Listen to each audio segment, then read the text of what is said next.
नमस्कार, कैसे हैं आप लोग। उम्मीद करता हूं कि आप लोग बहुत बेहतर होंगे। एसएससी सीजीएल 2025 वाले जो एस्पिरेंट हैं उनके लिए बहुत बड़ी अपडेट है।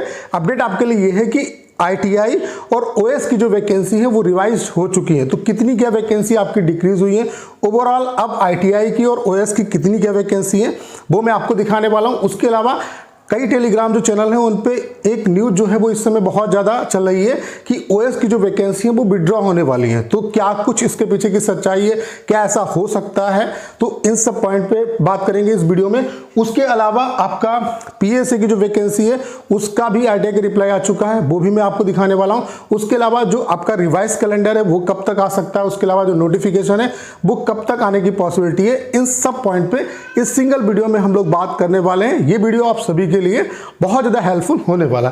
तो चलिए स्टार्ट करते हैं। आप लोग देख सकते हैं ये आपका अभी रिसेंटली ये आईटीआई रिप्लाई आया है। ये आपका 2 मई को आईटीआई का रिप्लाई आया है। तो यहां पे आप देख सकते हैं इंस्पेक्टर, इनकम टैक्स इंस्पेक्टर की जो ओवरऑल अब वैकेंसी है वो अब 389 बची हुई है, जबकि यहां पे कितनी वैकेंसी थी, 394 वैकेंसी थी। यानी कि आप देख सकते हैं 5 जो वैकेंसी है वो आपकी डिक्रीज हो चुकी है। रीजन वाइज कितनी क्या वैकेंसी है वो आप देख सकते हैं। उसके अलावा ओएस की भी वैकेंसी आप देख सकते हैं, ये भी वैकेंसी आपकी रिवाइज्ड हो चुकी है।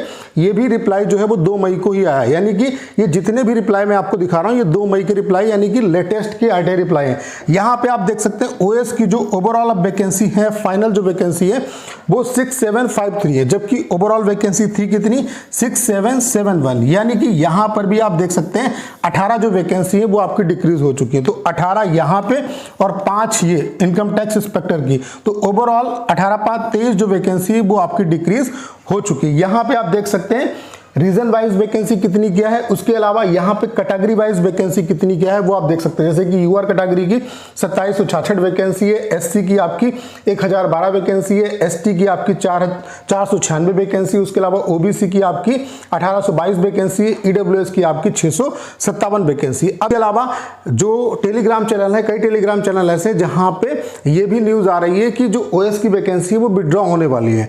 तो आप देख सकते हैं 2 मई का आईटीआई का रिप्लाई मैं आपको दिखा रहा हूं। तो ऐसा कुछ भी नहीं है। अगर ऐसा होता तो ये एसएससी ऑफिशियल जो है वो आईटीआई रिप्लाई दे रही है जिसमें वैकेंसी बताई गई। तो ऐसा कुछ भी नहीं है। बाकी आपकी सहूलियत के लिए कुछ दिन बाद मैं और आईटीआई लगा दूंगा जिससे बिल्कुल क्लियर हो जाएगा। बाकी ऐसा कुछ भी नहीं होने वाला। तो इस बार इनकम टैक्स डिपार्टमेंट आपके लिए one of the best department होने वाला, क्योंकि यहाँ पे सबसे ज्यादा वैकेंसी इनकम टैक्स डिपार्टमेंट में ही है। आपकी 8400 प्लस जो वैकेंसी है वो केवल और केवल इनकम टैक्स डिपार्टमेंट में है। ठीक है। उसके अलावा ओवरऑल अगर वैकेंसी की बात करें तो आप ये मान के चलिए कि 20,000 को वैकेंसी जो है वो टच कर सकती है। तो अच्छी वैकेंसी जो है वो इस बार आपके लिए रहने वाली। बाकी पीएसए का भी आईटीआई का रिप्लाई मैं आपको दिखा देता हूं। उसके अलावा कैलेंडर कब तक आ सकता है, नोटिफिकेशन कब तक आ सकता है, इस पॉइंट पे भी बात कर लेते हैं। बाकी आपने अगर अभी तक टेक्स्ट बुक का पास परचेज नहीं किया है तो परचेज कर लीजिए। टेक्स्ट बुक ही आपको क्यों परचेज करना है, क्योंकि टॉपर्स की रिकमेंडेशन है। कोई भी जो टॉपर आप उठा के देख लो उसने टेक्स्ट बुक पे मॉक जरूर लगाए होंगे, और मैंने भी टेक्स्ट बुक को यूज किया और मैं हमेशा ऐसी चीज को प्रमोट करता हूं जिसको मैंने खुद यूज किया।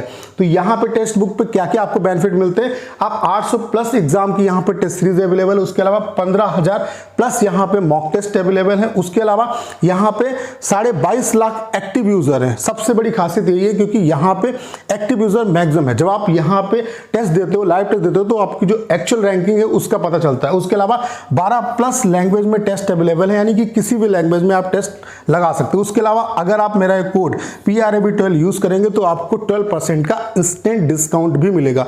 परचेज करने का जो लिंक है वो डिस्क्रिप्शन और कमेंट बॉक्स में पिन किया हुआ है। यहाँ पे अगर हम टेक्स्ट बुक की बात करें तो 2 तरीके के पास है, पास प्रो है और एक पास प्रो मैक्स है। पास प्रो की जो खासियत है वो ये है। उसके अलावा पास प्रो में कुछ आपको, एक पास प्रो जो मैक्स है उसमें कुछ एक्स्ट्रा फीचर आपको मिल जाते हैं, जैसे कि यहाँ पे रैंकर्स टेस्ट सीरीज आपको मिलती है। उसके अलावा 10,000 प्लस स्टडी नोट्स मिलते हैं। उसके अलावा रियल टाइम जो डाउट सपोर्ट है वो यहाँ पे मिलता है। उसके अलावा यहाँ पे जो डैशबोर्ड है इनका वो बहुत ज्यादा यूनिक है। उससे आप अपनी जो डिटेल स्कोर कार्ड है वो देख सकते हैं, और उससे क्या है कि आप अपनी प्रोग्रेस को भी मतलब टाइम टू टाइम देख सकते हैं किस तरीके से आप प्रोग्रेस कर रहे हैं। जैसे कि यहाँ पे ओवरऑल जो परफॉर्मेंस समरी है आपकी वो दिखाई जाती है। उसके अलावा यहाँ पे सेक्शनल समरी देख सकते हैं कि किस आप सेक्शन में कमजोर हैं, किस सेक्शन में आपको काम करने की जरूरत है। उसके अलावा आपके वीकनेस और स्ट्रेंथ ये भी यहाँ पे डिटेल तरीके से ये भी आपका शो कराया जाता है। उसके अलावा यहाँ पे ढेर सारे फ्री टेस्ट अवेलेबल हैं, लाइव क्विजेस भी आप देख सकते हैं। उसके अलावा यहाँ पे उन्हें अटेम्प्ट कई बार भी अटेम्प्ट कर सकते हैं, ठीक है। उसके अलावा यहाँ पे आपको जो है अपनी जो रैंक है वो भी दिखाई जाती है, आप अपनी जो है रैंक है वो देख सकते हो। उसके अलावा रैंक का जो कंपैरिजन है वो टॉपर्स के साथ ये भी आपको डाटा दिखाया जाता है, यानी कि कंपेयर विद टॉपर्स। आप टॉप देख सकते हैं कि टॉपर्स किस तरीके से कर रहे हैं और आप क्या कर रहे हैं, आपको कितना इंप्रूव करने की जरूरत है। तो यहां से भी आपको एक मोटिवेशन मिलता है। उसके अलावा यहाँ पे क्या है कि जो टेस्ट है उनको मल्टीपल टाइम जो है वो आप अटेम्प्ट भी कर सकते हैं, ये भी फैसिलिटी यहाँ पे आपको मिलती है। उसके अलावा जैसा कि मैंने आपको बताया कि पास प्रो मैक्स में आपको एक्स्ट्रा जो फीचर है वो क्या मिलते हैं, जैसे कि रैंकर टेस्ट सीरीज मिलती है। उसके अलावा 10,000 प्लस स्टडी नोट्स मिलते हैं। उसके अलावा रियल टाइम डाउट सपोर्ट आपको मिलता है। तो अगर आपने अभी तक पास परचेज नहीं किया, चाहे आप पास प्रो लें या पास प्रो मैक्स, जो भी आप परचेज करना चाहें तो परचेज कर सकते हैं। परचेज करने का जो लिंक है वो डिस्क्रिप्शन और कमेंट बॉक्स में पिन किया हुआ है। कूपन कोड आपको ये नहीं लगाना भूलना है, इससे आपको मैक्सिमम डिस्काउंट मिलेगा। उसके अलावा जो लिंक मैंने डिस्क्रिप्शन और कमेंट बॉक्स में पिन किया है, इस लिंक के थ्रू अगर आप परचेज करेंगे तो जो एक्स्ट्रा चार्जेस है वो भी आपके डिडक्ट नहीं होंगे। बाकी ये ऐसे की जो वैकेंसी है उसके रिगार्डिंग भी आरटीआई का रिप्लाई आ चुका है और ये भी रिसेंट मतलब अभी लेटेस्ट में आरटीआई रिप्लाई आया है। आप देख सकते हैं 2 मई का आरटीआई का रिप्लाई है। यहाँ पे आप देख सकते हैं इन्होंने रिप्लाई में क्या बोला है, undersigned is concern with the vacancy position of inspector post cadre as of now vacancy position of inspector post for the vacancy year 2025 has not been reported to SSC. यानी कि अभी तक जो पोस्टल डिपार्टमेंट है उसने अपनी जो vacancy है वो एसएससी को रिपोर्ट नहीं की है। तो जैसे ही एसएससी को रिपोर्ट होंगी ये वैकेंसी, अभी हम फिर आरटीआई लगा देंगे। तो जैसे इसका रिप्लाई आएगा मैं इसके रिगार्डिंग वीडियो बना के आपको इन्फॉर्म करूंगा। तो अभी जो डिपार्टमेंट ऑफ पोस्ट है इसने अपनी जो वैकेंसी है वो एसएससी को नहीं दी है, ठीक है। इसीलिए इन्होंने रिप्लाई में यहाँ पे नहीं दिया है कि अगर वैकेंसी रिपोर्ट हुई होती या मतलब डिपार्टमेंट वैकेंसी प्रोवाइड करता तो एसएससी वैकेंसी दे देता। एसएससी को वैकेंसी देने में कोई प्रॉब्लम नहीं। तो अभी इंस्पेक्टर ऑफ पोस्ट जो पोस्टल डिपार्टमेंट है उसमें इंस्पेक्टर ऑफ पोस्ट हो या पीएसए हो, उसकी जो वैकेंसी वो एसएससी को नहीं सौंपी गई। उसके अलावा अगर हम बात करें कि आपका जो कैलेंडर है, रिवाइज जो कैलेंडर है वो कब तक आ सकता है, उसके अलावा नोटिफिकेशन जो है वो कब तक आने की संभावना है।